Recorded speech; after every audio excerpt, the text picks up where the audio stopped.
The Invest in Her podcast is brought to you in part by Wells Fargo Bank.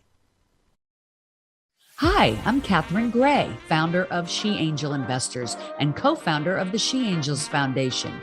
I'm also the podcast host of Invest in Her and an award-winning producer, author, and TEDx speaker. Our show, Invest in Her, features phenomenal female founders and funders. As you know, women receive less than 2% of venture capital funding. Our series is about accelerating the funding of women by connecting them to funding resources. Let's meet today's guest. Welcome to this week's episode of Invest in Her. I'm your host, Catherine Gray, founder of She Angel Investors and co-founder of the She Angels Foundation, and the producer of the new movie, Show Her the Money. That's right, and we're going to be talking about that today. We also just launched a fund called Silicon Valley Women Founders Fund, and excited about how that's going to deploy capital to women. And so it really ties into our conversation today with my next guest, who is Dr. Donald Barden, who is also an author of the new book. I'm so excited to talk about this because it's called Here Come the Girls. Please welcome to the show, Dr. Donald Barden. Hi, Don. How are you? Hey, I'm doing great, Catherine. Thank you for having me, and thank you for what you're doing. I love your work. I've listened to all of your podcasts, and I'm following your movies. And I tell you, I've never been so excited about what's happening, and I appreciate you championing this and being out there, not just for the ladies, but for everybody. So thank you. Yeah, well, thanks. Well, I have to admit, I was surprised that there was a book coming out written by a male about Here Come the Girls. And I'm like, I have to have him on my show. We have to talk about this because your research shows, and I talk about this all the time, that starting 2028, that there's going to be like this economic shift for women to empower us more. Now, you're probably talking about, you know, in general, women becoming global leaders, from what I understand, the synopsis of your book. And I talk about it more from the perspective of, you know, women coming into trillions of dollars in the coming decade and how I want them to be aware of, you know, investing in venture capital to invest in women and girls and BIPOC and LGBTQ, like all the overlooked communities. But today, we're going to focus on this global shift because I'm super excited to talk about this. You know, you are a expert economist. John Maxwell calls you one of the 30 most transformational leaders in the world. So I am super excited to talk about this with you. Oh, well, thanks for having me. We'll dive in as fast as you want. You know, it's interesting. That tipping point is coming. It's just math. And I tell people this all the time. I'm not male bashing. I'm not anything. Let's just talk about science and let's talk about what it is, but then ask a few critical questions. And that's where it all began. And it became so clear, so fast what was happening. There's not a guy on the planet that disagrees with it. There's really not. It's a phenomenon like the economy has never seen before, and it is coming. So the question I always ask people, and I preface this a little bit, I'm like, you know, I don't believe in luck, but I realize that the harder someone works, the luckier they are, right? So I tell people, luck does favor the prepared. So what are you doing to be prepared? And voices like yours and the work that you're doing is allowing everybody to be prepared for this shift because it's a good thing. And I tell, if you read the subtitle of the book, it's called Here Come the Girls. Then below it says, a celebration of why women will take over global leadership in the year 2028. So it's something to be proud of, excited about for everybody. It's not a gender thing. It's just something that's happening. And fortunately, it's a good thing. It's a really, really good thing. It is a good thing. And, you know, this disparity, the shift there has been so imbalanced, so unequal for so long that I think, like you said, even the men are saying, you know what? We should have more female influence in every aspect of leadership, of investing, in all of this because it's better for the planet at large. It's better for everyone. It's better for generational wealth for all. And when everyone has the opportunity to succeed, it benefits everyone. And so, you know, I don't know that everyone would agree with us, Don, but I think the majority of people agree with that statement. Well, openly agree and in their head agreeing are two different things. I think 100% of people agree in their brain Yeah. that it's a good thing, but there are going to be people fighting, behind it. And I'll tell you one thing when I teach classes, and I've been very fortunate to teach at some really, really great universities and talk to some really, really bright people. And I always tell people, there's a bunch of rule number ones in economics, but one of the rule number ones in economics is you never judge the past.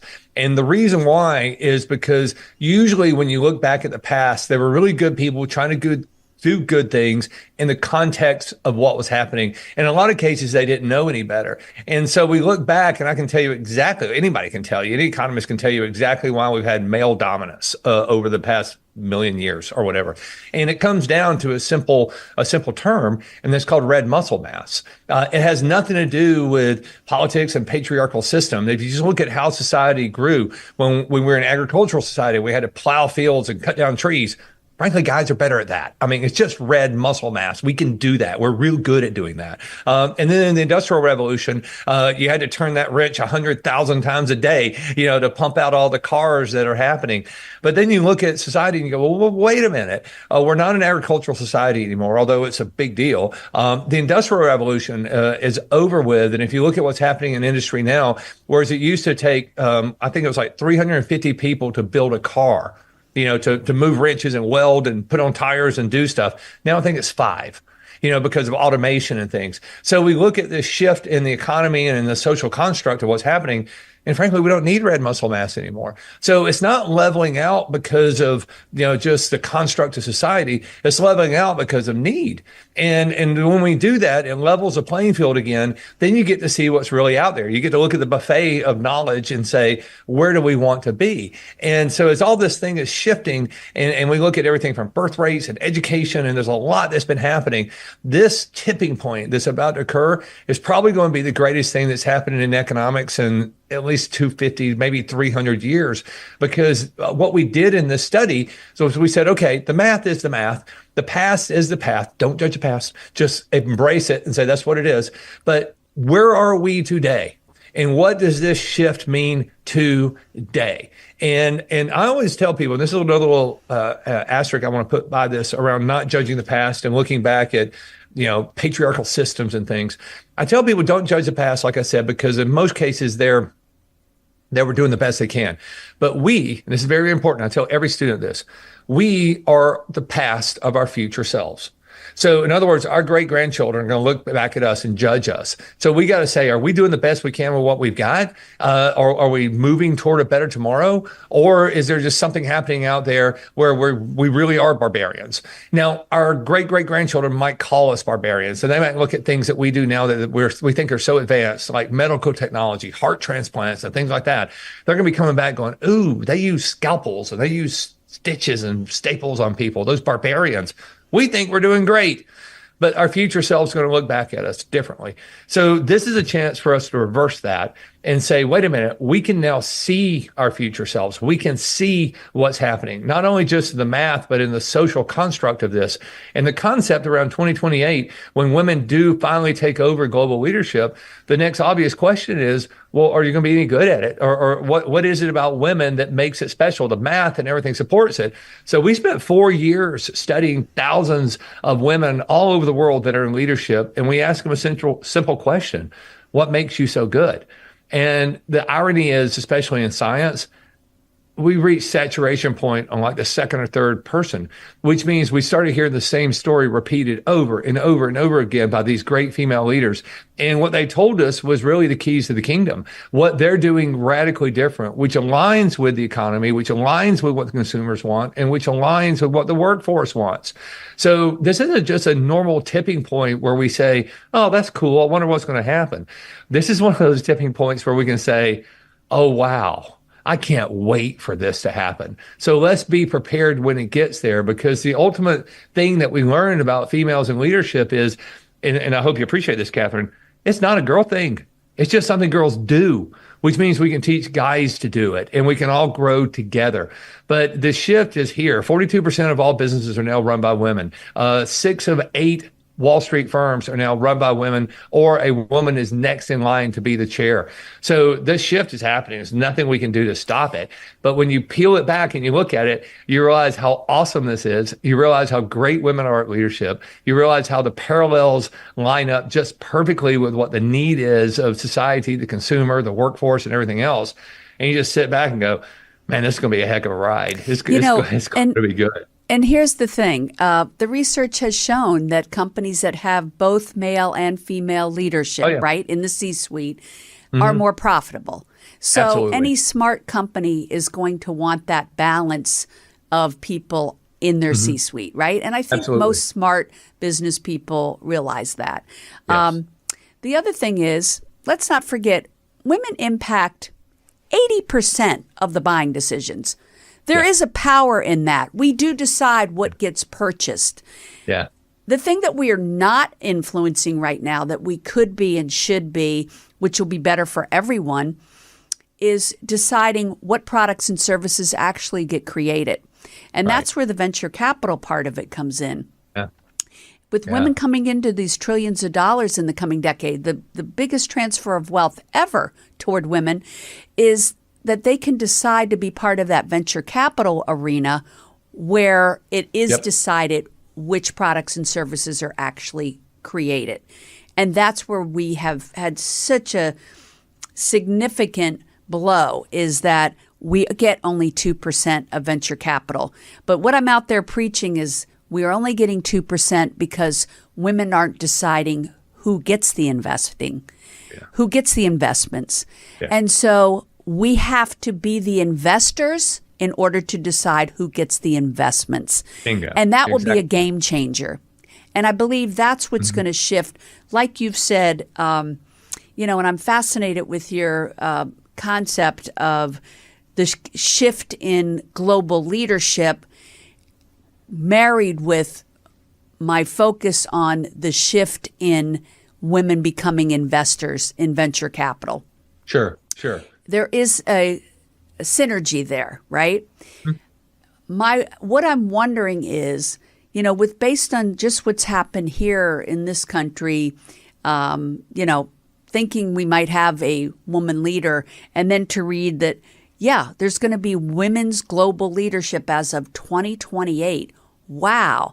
I hope you're right. Like, it makes sense what you're saying, and I do believe in the scientific analysis of things, whether it's, manifesting something scientifically or it just happening, like you're saying, because of what's falling into place naturally.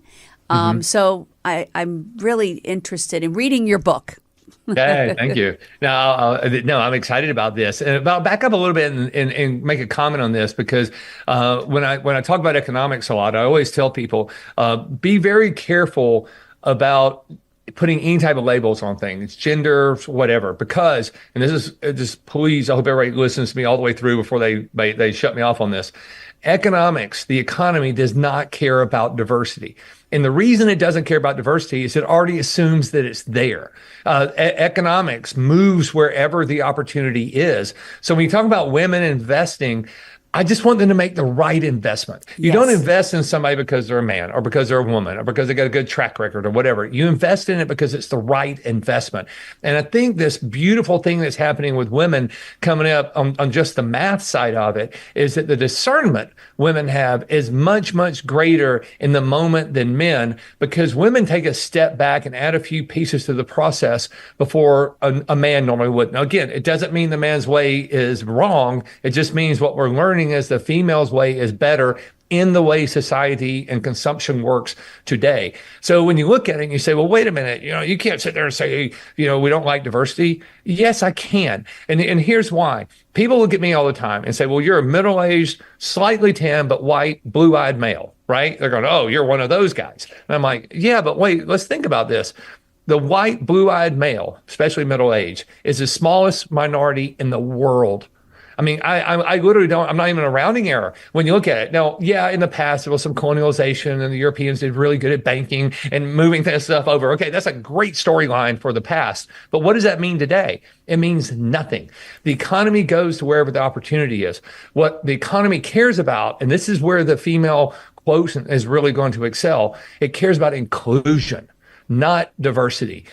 Economics wants inclusion. They want everybody to be included. So now when this shift is happening and women are coming into the C-suite, women are coming in to the thing where they are making the decisions on everything from workforce to the products that are being out there to, like you said, how are they going to invest their money? I would challenge that women are going to invest their money probably better, but they're not going to invest in something just because it's a woman. They're going to invest in it because it's the right thing to do. But they will raise it together. And great members of the C-suite or any great leader always say they don't ever want to be the smartest person in the room. What great leaders want is to be in a room where everybody's getting smarter together. And women can embrace that more than men can. And the methodology of female leadership allows that to happen. So what we're going to see is, I don't think you're going to see a whole flood of investments going in from women to invest in women-owned companies. What you're going to see is them saying, hey, how can we all rise up together so that I know you're the right fit? I know that you're the right investment. Or let me give you some serious advice.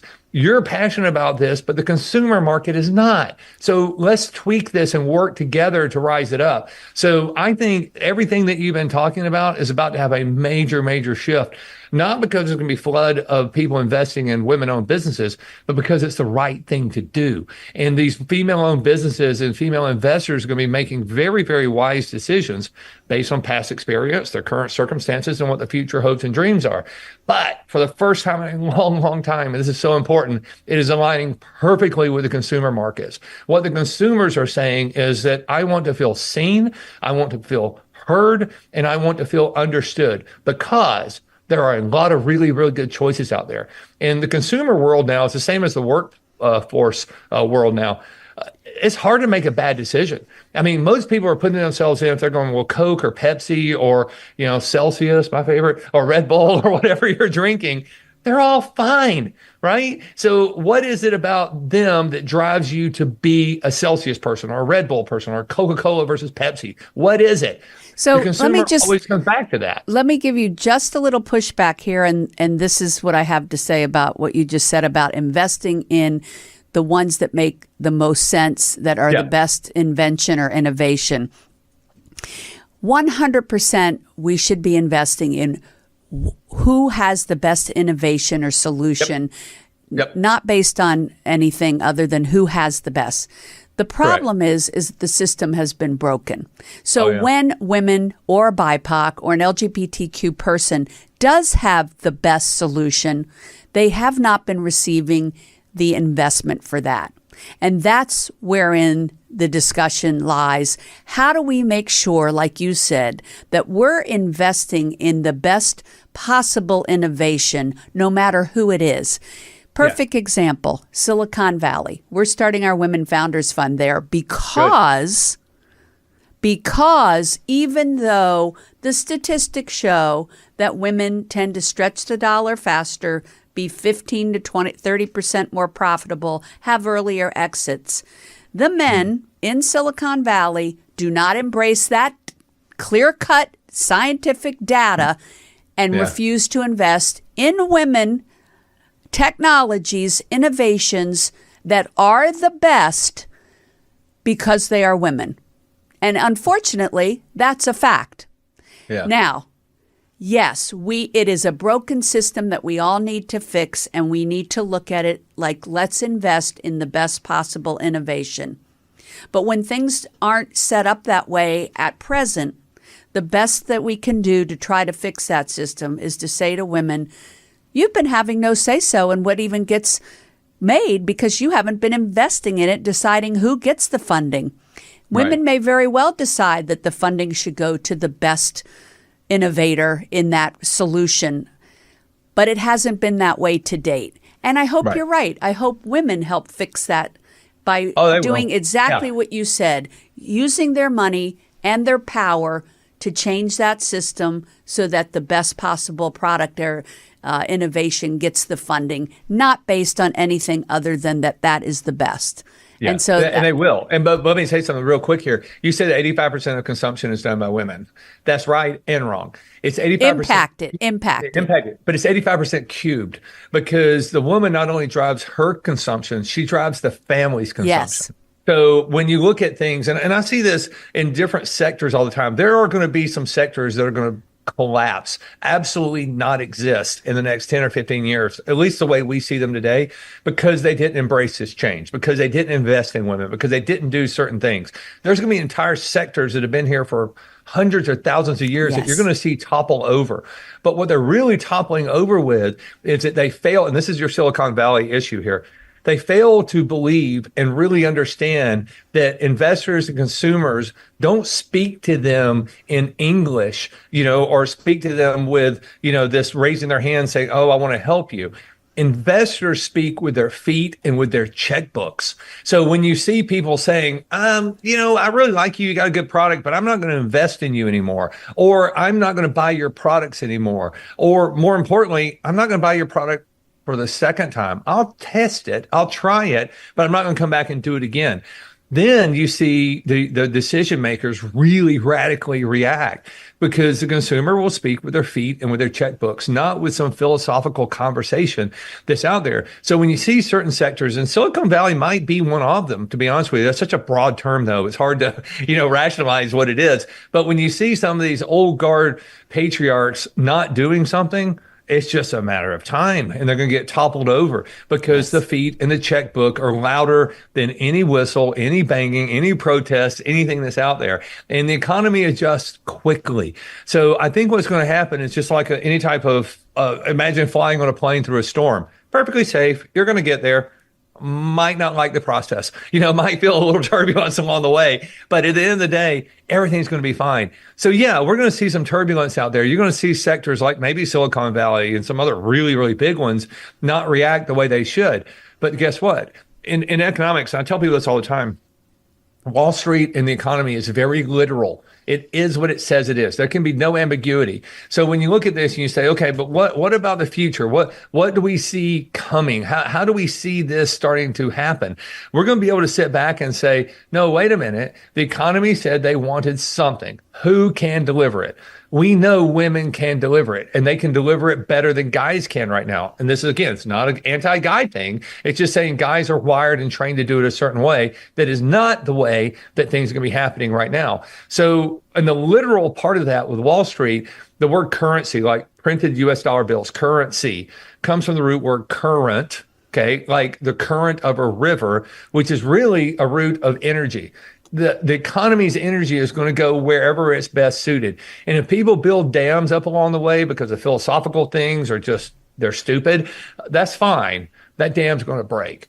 Or the currency, the energy is going to go someplace else. So when you have women at the helm, like we do now and like what's going to happen, you're going to see them turn the steering wheel, and you're going to see them say, well, you know what? If you're not investing in us, we're not investing in you. And it's going to change. And my guess is people like Silicon Valley will change quickly. Yes. But I can also tell you that there's probably a little bit of a current of this sort of initial stage, this embryonic growth stage that women are going through right now in the investor stage, where they need to start making some tweaks and need to start saying, okay, am I overstating my passion and not stating my ROI? And what is it that I can do to prove that this investment is going to give whatever the ROI is to make it work? And that's not a gender thing. That's just common sense thing. But I think that when you see what women are doing and they're raising their hands now and saying, I can do this, I can do that, we get this over here, my time has come.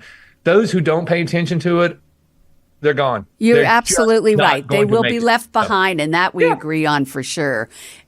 This economic shift, this leadership shift, I agree with you. It's inevitable. Who's on board and who isn't is going to be who's left behind and who rides the wave. So, yes, agree with you on that for sure. And like I said, I'm really glad that you're writing a book about this. I think it's good coming from a male perspective to say, here come the girls, guys, and this is a good thing, and let's all do this together. Yes. Yes. It's important. And the book will be out in the next few weeks. But what's really important is the concept of what it's really all about. And it comes down to a woman's ability in leadership to critically think through a process and a few steps that she adds to it that men don't. Men have been told, we've been trained since we were little boys to just fix it. If there's a problem, fix it. And sometimes we go so far as males as to say, if there's not a problem, we're going to break it just so we can fix it. Because we like fixing things, right? That's what guys do. Women, though, when you look at how a woman's been, designed and worked through not just educational, but in social construct, women fix it with a little bit different attempt to grace. Women have the ability to kind of lean in and do something. So what we learned, the big key factor was whenever there's a problem and it comes to a woman, she doesn't just say, let me fix it. She actually adds a couple of steps to it. And the first step is to acknowledge the problem and be sympathetic to the problem, not the person, but the problem. In other words, yeah, I acknowledge that problem is real. That's something we need to talk about. So she'll separate the problem from the person, which is brilliant. And then she shows empathy to the person involved. So if somebody on her team came up and said, oh my God, there's this big problem. There was this strike in the ports of Charleston and we got a shipping container stuck there and we can't get it in. And if it doesn't come in, then we're not gonna be able to, the factory's going to shut down supply, just this ripple effect of stuff that's happening. A female leader says, yeah, you're right. I see that. That's a very real problem. Now, and she doesn't say it this way, but she would say empathetically to her, hey, I hope you're not losing sleep over this. This isn't your fault. But I know it's your responsibility, so let's talk about this. So she shows sympathy to the problem and empathy to the person before she tries to fix it.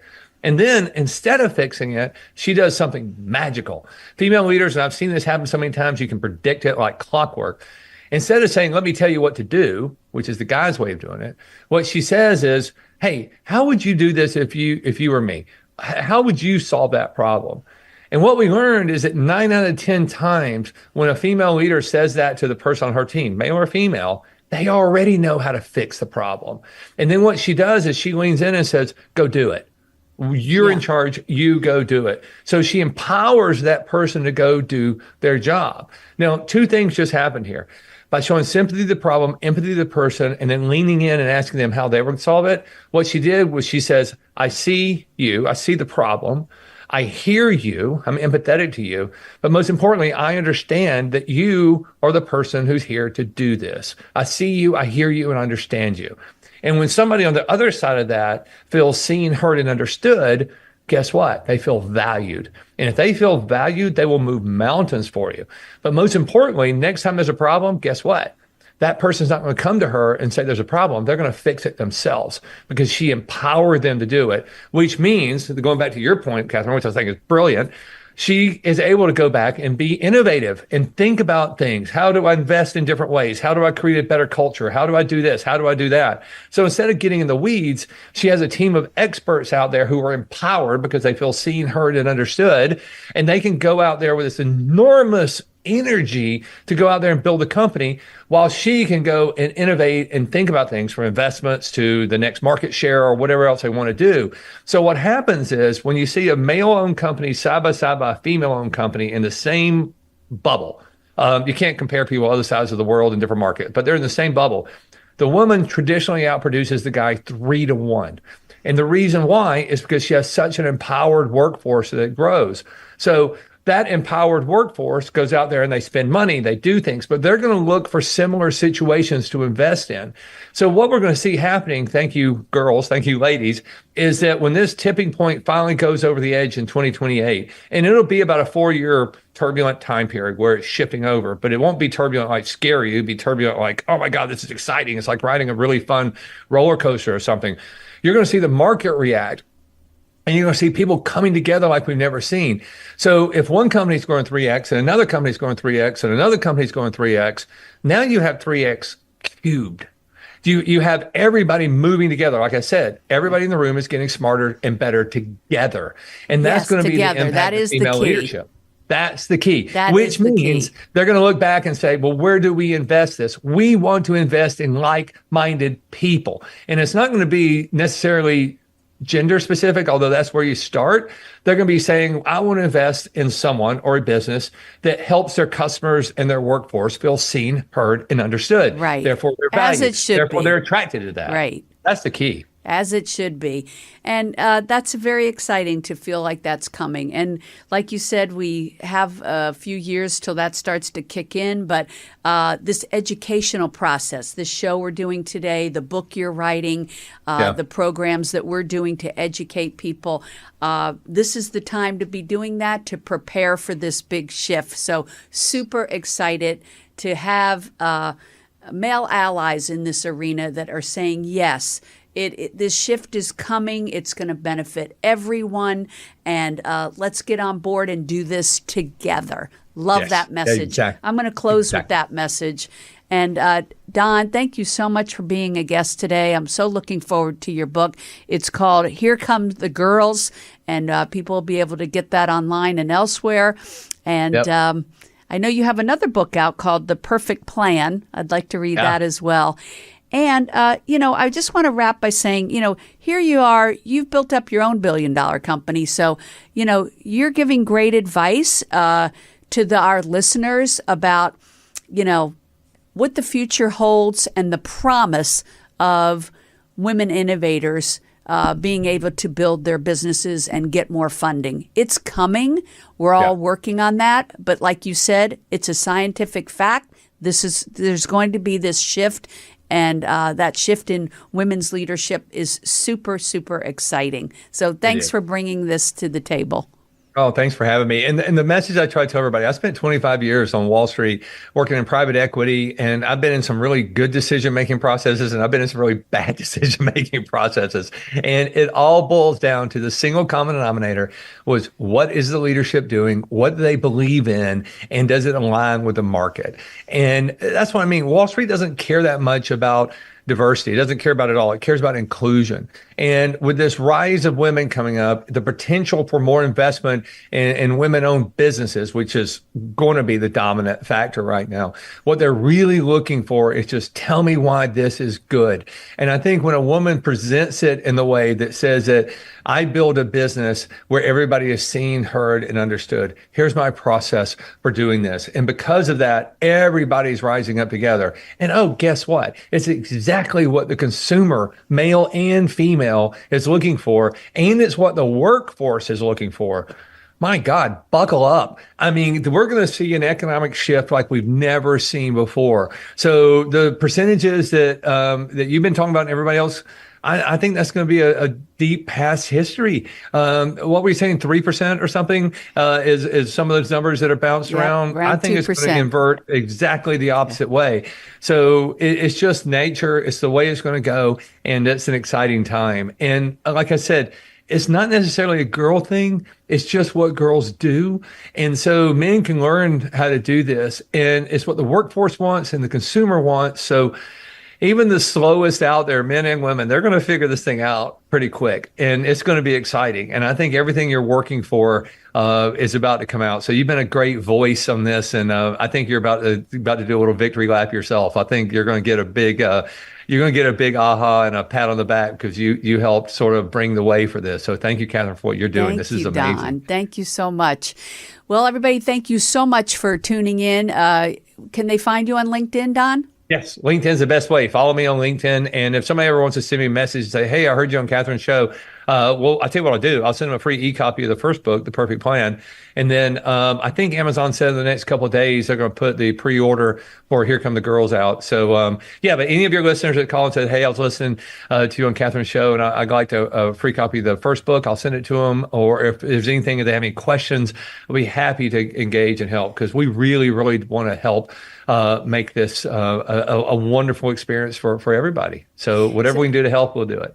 And for those of you just listening in on Apple or Spotify or one other, it is Donald Barden. So it's Donald W. and then Barden, PhD. You can find him on LinkedIn. And, of course, pick up that book, Here Come the Girls. Excited to talk about this today. It was a nice, robust conversation. Loved it. Everybody can find me as well, Catherine Gray, Catherine with a C, Gray, on LinkedIn. And, of course, you can visit our websites, sheangelinvestors.com. But also, if you want to know where the movie's going to be, it is showherthemoneymovie.com. And you can also check out our new fund, Silicon Valley Women Founders Fund.vc. Thank you so much for tuning in. We hope you found it to be a show that has given you a sense of hope and energized you for what's coming in the future. I know it did me.